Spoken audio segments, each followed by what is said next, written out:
자, 오늘은 금요일입니다. 예비일이죠. 하나님의 말씀 창세기 13장 1절. 아브라함이 애굽에서 나올새 그와 그 아내와 모든 소유며 롯도 함께하여 남방으로 올라가니. 오늘 설교 제목은 결과가 중요한 것이 아니라 동기가 중요하다, 이런 말씀을 가지고 은혜 받겠습니다. 창세기 12장 5절을 보면요, 아브라함이 그 아내 사레와 조카 롯과 하란에서 모은 모든 소유와 얻은 사람들을 이끌고 가나안 땅으로 가려고 떠나서 마침내 가나안 땅에 들어갔더라. 저는 오늘 아침에 이 창세기 12장 5절과 창세기 13장 1절을 이렇게 비교해 보니까 아주 미세한 면에서 차이가 있는 것을 보게 됩니다.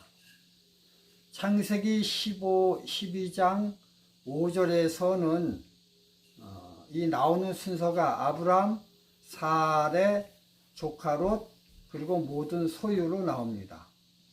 근데 창세기 13장 1절에서의 순서는 아브라함, 사레, 소유, 그 다음에 롯의 순서로 나오고 있습니다. 즉, 처음과 나중에는 재산과 롯의 순서가 바뀌어지는 것을 보게 됩니다. 저는 이걸 보면서 이처럼 나중에 둘은 재산 문제로 나뉠 것을 성경은 이런 차례를 적는 순서를 통해서 은연중 암시하고 있지 않나라고 보게 되는 것입니다. 성경은 행동의 결과보다 모든 일에 벌어지는 동기를 더욱 중요하게 여기게 됩니다. 아브라함의 형제 나홀의 예를 보면요, 창세기 24장 10절에 보면 메소보다미아로 가서 나홀의 성에 이르러, 나홀의 이름을 딴 성이 나오는 것을 보게 됩니다. 그러므로 롯도 나홀처럼 독자적으로 아브라함을 떠나지 않고 있었다면 한 도시의 주축 세력이 되지 않았을까, 이런 생각도 해봅니다.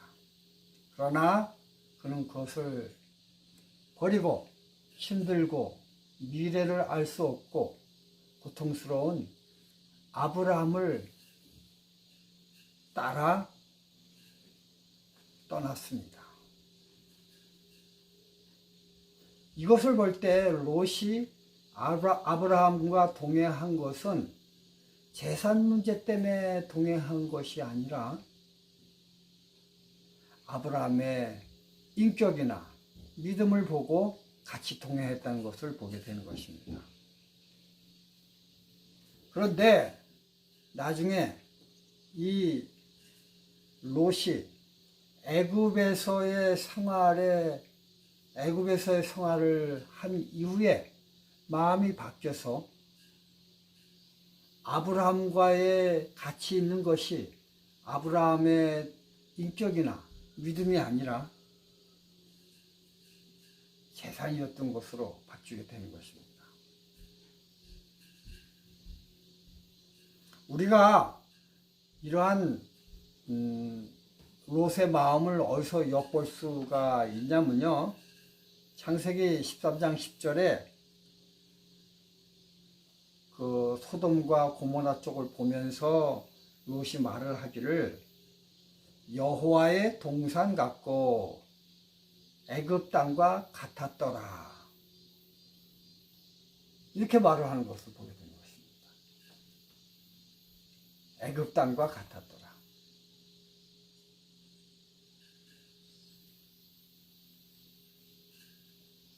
나중에 그러므로 롯은 아브라함과의 관계가 인격이나 신앙이 아니고 애굽의 정신임을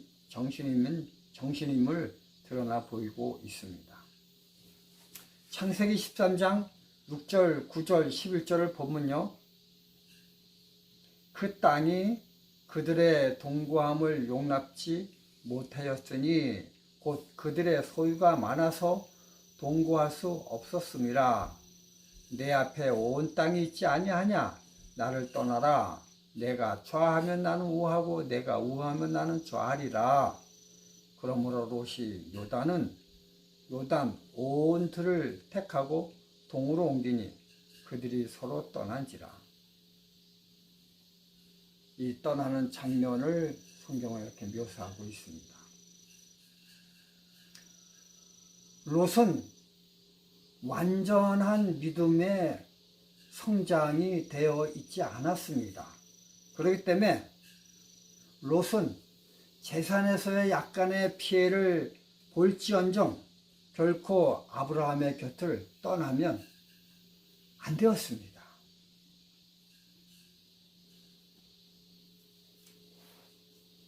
근데 우리가 롯을 자세히 보면 떠날 때에는 처음에는 롯이 완전히 애굽 정신에 물들어서 아브라함을 떠난 것은 아니었습니다. 우리가 아까도 읽었지만 성경을 보니까 뭐라 그랬어요? 10절에 여호와의 동산 같고 애굽 땅도 같고 하고 신앙도 세상도 이러한 정신이 함께 있는 것을 보게 됩니다. 그러나 이처럼 영적인 것과 세속적인 것이 같이 있으면 안 되는 것입니다. 왜냐하면 이렇게 되면 결국은 죄가 이겨서 세속화되기 때문인 것입니다. 창세기 6장 2절 3절을 보면요. 하나님의 아들들이 사람의 딸들의 아름다움을 보고 자기들의 좋아하는 모든 자로 아내를 삼은지라 이렇게 나오고 있습니다. 여기서 하나님의 아들들이 하나님의 딸들을 좋아함으로가 아니라 사람의 딸들을 좋아함으로 이렇게 되기 때문에 문제가 발생되는 것입니다. 영적인 것과 세속적인 것이 합칠 때 문제가 되는 것입니다. 롯도 이와 똑같은 패턴을 따른 것입니다. 처음에 아브라함과 나뉘었을 때에는 그래도 신앙 반, 세상적인 것 반 이랬습니다. 그러나 그가 소돔 성에 가깝게 가면 갈수록 그는 세상과 더욱 가까워지게 되었습니다. 그래서 나중에 천사가 소돔 성을 멸망하려고 왔을 때 천사가 이 롯에게 너가 구원하고 싶은 사람 데리고 오라고 얘기를 했을 때 이 고대서와 화이트본의 고대서화를 읽어보면 롯이 이렇게 얘기했다니 마음에 이런 생각을 했대요. 아니 이까지 죄 가지고 이렇게 생각했대요. 예. 죄에 대한 그런 어떠한 그 예리함이 없어진 것입니다. 그 레위기서를 보면 거룩한 그릇이 부정한 그릇과 접촉하면 그 거룩한 그릇을 깨끗이 씻어서 다시 사용하라고 얘기하지 아니하시고 깨어버리라고 했습니다. 그리고 레위기서에서는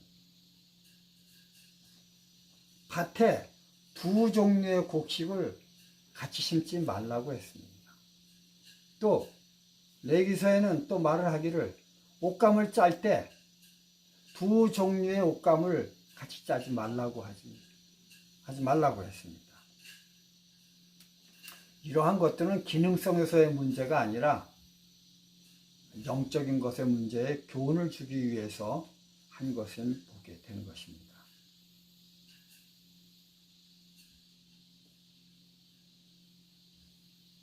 롯은 소돔성 백성들과 함께 있었으면 안 됐습니다. 떠나야 되었습니다. 그러므로 롯은 아브라함과 함께 있으면서 아브라함이 하나님을 향한 믿음의 정신을 배우지 못하고 아브라함을 떠났기 때문에 롯은 점점 멸망으로 가는 소돔성에 가까이 접근하고 결국은 소돔성에 살게 된 것입니다. 그것을 보게 될 때 롯은 아브라함을 떠날 때 육체가 먼저 떠난 것이 아니라 마음이 벌써 갈라진 게 된 것입니다. 사도행전 15장 39절 40절을 보겠습니다. 서로 심히 다투어 피차 갈라서니 바나바는 마가를 데리고 배 타고 구브로로 가고 바울은 실라를 택한 후에 형제들에게 주의 은혜의 부탁함을 받고 떠나 갔다라고 했습니다. 바나바와 바울은 싸우면서 갈라졌습니다. 겉으로 보기에는 아브라함과 롯은 싸우면서 갈라지지 않았습니다. 그러나 바나바와 바울은 싸워도 그냥 싸운 게 아니었습니다. 여기 성경은 심히라는 말을 붙여다 대단히 싸웠습니다. 그래서 겉으로 볼 때는 아브라함과 롯의 갈라짐이 훨씬 심사답고 아름다운 것처럼 보였습니다. 그러나 내막을 들여다보면 그렇지가 않아요. 아브라함과 롯의 갈라짐은 그 정신이 재산에 있었습니다. 재산에. 그러나 바나바와 바울의 갈라짐, 싸움은 그 정신이 어떻게 하면 좀 더 하나님의 사업을 유용하게 할 수 있을까라는 그 정신의 동기가 달랐던 것입니다. 그래서 아브라함과 롯의 갈라짐은 롯은 저주로 끝났지만 바나바와 바울의 갈라짐은 둘 다 양쪽 다 하나님의 커다란 축복으로 끝나는 것을 보게 됩니다. 출애굽기 20장 9절 10절을 보면요. 여섯 동안은 힘써 내 모든 일을 행할 것이나 제7일은 너희 하나님 여호와의 안식일인즉 이런 말이 있습니다. 많은 재림교인들은 특별히 시골 생활하는 분들은 이렇게 얘기합니다. 성경에 엿새 동안 힘써 일을 하라고 했기 때문에 아주 엿새 동안 힘써 일을 합니다. 그러고 나선 안식일 날 예배 시간에는 쿨쿨 잡니다.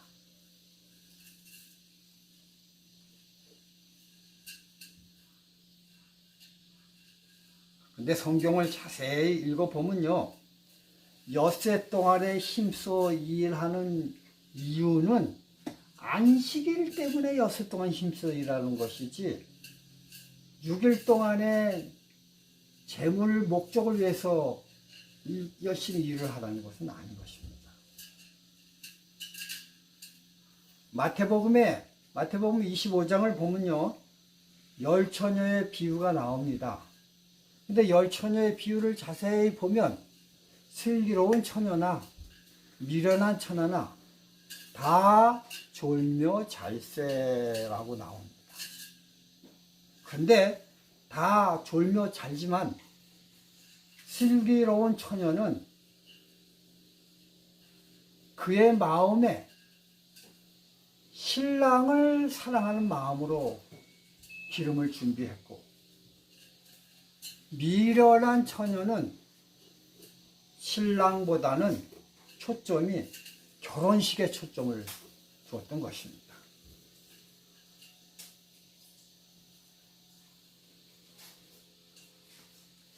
수많은 재림교인들은 마지막 때가 가까이 왔다고 이야기를 합니다. 그리고 나서 그 증거로 징조들을 마지막 시대의 징조라고 징조들을 많이 제시합니다. 어디서 들었는지 미국의 일요일 법조항에 대한 세밀한 사항까지 깨알같이 꿰뚫고 있습니다. 그러나 당장 자신과 예수님과의 주요 관계인 사랑에 대해서는 전혀 관심이 없습니다. 율법주의자들은 인간 관계에 대해서는 전혀 관심을 두지 않고 오로지 율법 조항에만 정신을 쏟습니다. 그게 하나님께 대한 충성이라고 생각을 하기 때문인 것입니다. 그러나 예수님은 관계에 대해 더 많은 주의를 요하라고 우리에게 말씀하고 계십니다. 마태복음 5장 23절 24절을 보면요, 그러므로 예물을 제단에 드리다가 거기서 내 형제에게 원망 들을 만한 일이 있는 줄 생각나거든 예물을 제단 앞에 두고 먼저 가서 형제와 화목하고 그 후에 와서 예물을 드리라고 얘기했습니다. 재림의 마지막 때가 가까이 왔다면 그 징조가 중요한 것이 아니라 나와 예수님과의 관계가 더 중요한 것입니다. 그러므로 마지막 때가 가까우면 재림의 징조에 대한 설교보다 예수님과 관계인 칭의나 사랑에 대해서 더 많은 설교를 해야 되겠습니다. 다니엘 계시록보다 로마서와 고린도전서 14장과 요한 1서, 2서, 3서를 더 많이 설교를 해야 되겠습니다. 다니엘과 계시록을 설교하면서 긴장감만 고조시키는 것이 아니라 그 속에 담겨져 있는 하나님의 사랑을 더 도드라지게 드러나는 설교를 해야 되는 것입니다. 왜냐하면 사랑은 모든 것의 완성이기 때문인 것입니다. 그래서 예수님은 자기를 저주한 베드로를 향해서 책임을 묻지 아니하시고 오로지 내가 나를 사랑하느냐? 이렇게 3번 물으신 것입니다. 사랑이면 모든 것이 다 그것으로 충분합니다. 1888년 미네아폴리스 대총회 때 화이트보이는 A.T. 존스와 와그너의 기별, 믿음으로 만나는 의의 기별을 상당히 주장하고 부각시키셨습니다. 그리고 그분이 말씀하시기를 그때 이 기별을 받아들였다면 예수께서 재림하셨을 것이라고 얘기하셨습니다. 그렇습니다. 재림의 때가 가까우면 가까울수록 징조가 확실하면 확실할수록 더욱더 신앙의 기본인 사랑에 충실해야 되는 것입니다. 저는 가끔 선교제를 통해서 어떤 사람은 10,000명을 침례를 줬다, 10만 명이 침례를 받았다, 이러한 기별을 듣게 됩니다. 그런데 여러분, 그러한 숫자의 결과가 중요한 것이 아니라 단 한 명의 침례를 줘도 나의 마음을 다해서 진심으로 침례를 주는 것이 더 중요한 것입니다. 하나님은 일의 결과를 보지 아니하시고 하나님은 동기를 보고 계십니다. 롯이 아브라함과 헤어지는 그 동기가 무엇인지를 더 중요하게 보시는 것입니다. 성경은 롯이 아브라함과의 헤어짐이 제사님을 통해서 그가 점점 나중에 저주로 흘러가는 것을 성경의 기록을 통해서 우리가 보게 됩니다. 지금 우리가 정말 예수님의 재림이 심히 가까이 왔다는 이 시대에 살면서 우리는 얼마나 나와 예수님과의 사랑의 관계를 더 확신하고 돈독한지를 살펴봐야 되겠습니다. 기도하겠습니다.